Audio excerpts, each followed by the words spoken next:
علیحدہ ہو کر دریا کے کنارے اپنے رہنے کے واسطے مکان بنا لیے۔ ان لوگوں نے اکثر کام، احکام اور تورات کے خلاف شروع کر دیے تھے۔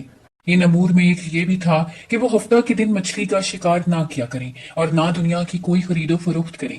یہ سب چیزیں کتاب تورات میں حرام تھیں۔ ان لوگوں کو کوئی پرواہ نہ تھی اور ان حرام کردہ چیزوں پر کار بند ہو گئی۔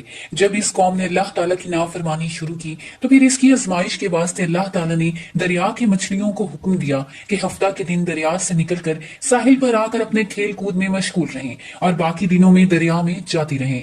بس خداوند تعالیٰ کے حکم سے مچھلیاں ہفتے کے دن دریا سے نکل کر کنارے پر آ کر پھرتی رہتی اور ہفتہ کے علاوہ دوسرے دنوں میں بھی دریا کے اندر چلی جاتی۔ آخر یہودیوں نے ان کو دیکھ کر لالچ سے ایک ہیلا کیا کہ انہوں نے دریا کے کنارے پر نہر کھود کر وہاں اپنے جال ڈالی، کیونکہ ہفتہ کے دن مچھلیاں دریا سے آ کر کھیل کود کے بعد دوبارہ دریا میں واپس چلی جاتی۔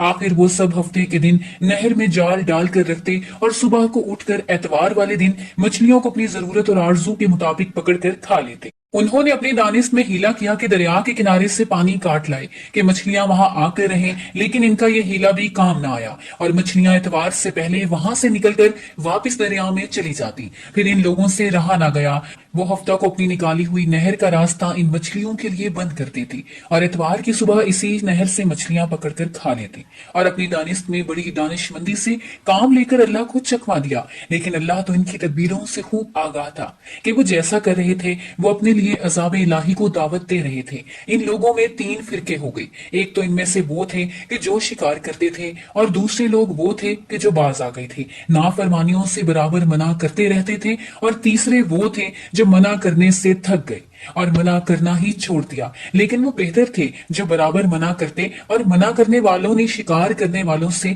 ملنا چھوڑ دیا تھا اور کہا کہ کیوں نصیحت کرتے ہو ان لوگوں کو کہ جن کو اللہ ہلاک کرے یا ان پر عذاب مسلط کرے۔ تو وہ لوگ یہ سن کر ان میں سے بولے کہ تم ہم کو ڈراتے ہو، ہم ہر ایک سے زیادہ طاقتور ہیں، ہمارا کوئی کچھ نہیں بگاڑ سکتا۔ جب لوگ نافرمانی سے باز نہ آئے تو اللہ کے عذاب کا دن آن پہنچا۔